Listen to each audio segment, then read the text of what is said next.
Барлықтарыңызға қайырлы күн достар. Бүгін сіздермен үй жағдайында өте оңай әрі тез дайындалатын осындай тұшпара дайындайтын боламыз. Видеоны соңына дейін қараңыздар. Мында 300 грамм ұн, ортасын осылай ойық жасаймыз ортасына. Біздің жұмыртқамызды саламыз. Жұмыртқа менде бөлме температурасындағы жұмыртқа. Осының үстіне ыстық су құям. Су жаңа ғана қайнаған емес, жай ғана ыстық су. Осының үстіне мен сұйық майымызды құямын. Тұзымызды саламыз. Жақсылап осы шанышқымен алдымен араластырып аламын. Кейін қолмен қамырды илейміз.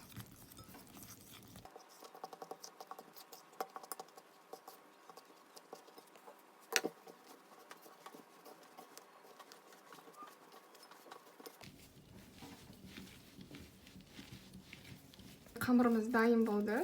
Осындай қатты емес, жұмсақ болып шықты. Енді осыны біз целлофанға салып, шамамен 15-20 минутқа қойып қоямыз. Ал енді біз салмамызды дайындаймыз. Ол үшін бізде тартылған ет керек, және де осы ұсақтап тұрған пиязды қосамыз. Оның дәміне қарай тұз бен бұрыш саламыз. Және де жақсылап араластырамыз. 20 минут тұрғаннан кейін қамырымызды алып, өзіме ыңғайлы болу үшін екіге бөліп, жұқа қылып жаятын боламыз.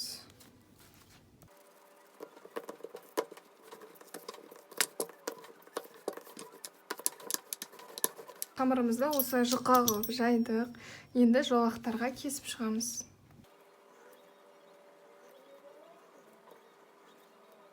Қараңыздар, әрбір жолаққа біздің осы жаңағы салмамызды салып шығамыз. Осылай ұзынша қылып салып шығамыз.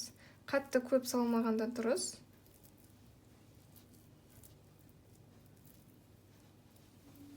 Енді осыларды бұлай жауып шығамыз. Міне, осылай бір-біріне жауып шығамыз.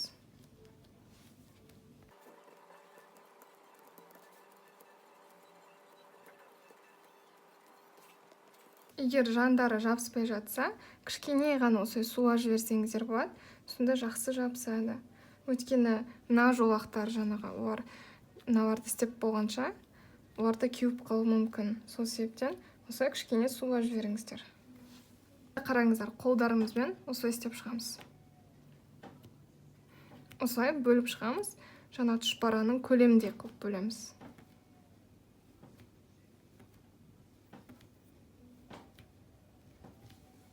Содан соң пышақтың артқы жағын аламыз да, осылай жаңағы кесіп шығамыз. Артқы жағымен кесу керек, өйткені мына жағымен кессеңіздер, ол кәдімгідей кесіліп қалады. Абай кессеңіздер, кішкене жабыстырып кесетін болады.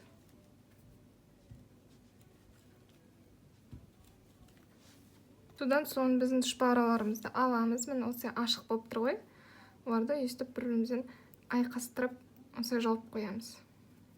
Екінші жағына дәл солай істейміз. Ең басты ішіне салмасын салған кезде қатты көп салмаңыздар.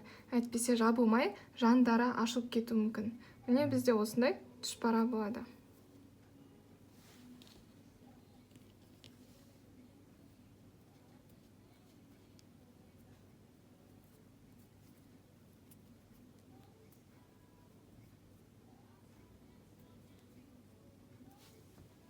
Бізде осындай болып шықты. Қалған бөлігін сіздер қатырып қойсаңыздар да болады. Міндетті түрде осылай жаңа ыдыстың үстіне ұн сеуіп, содан кейін барып тұшпараларды салыңыздар, немесе жабысып қалуы мүмкін. Енді біз оларды пісіреміз. Тұшпараларды жай ғана ыстық суға пісірсеңіздер де болады. Бірақ та мен жуамен осылай сәбізді қосып, қуырып пісіретін боламын. Біздің кастрөлімізге кішкене ғана май құямыз. Біздің пиязымыз бен сәбізімізді қуырамыз.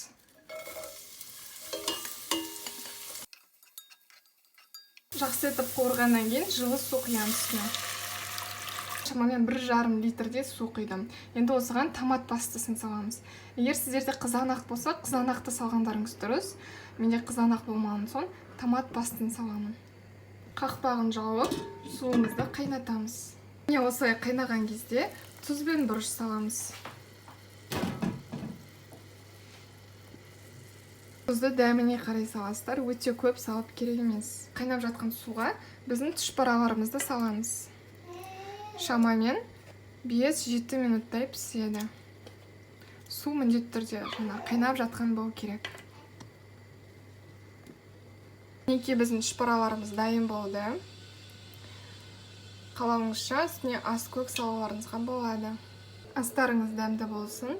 Видеоны соңына дейін қарағандарыңызға рахмет.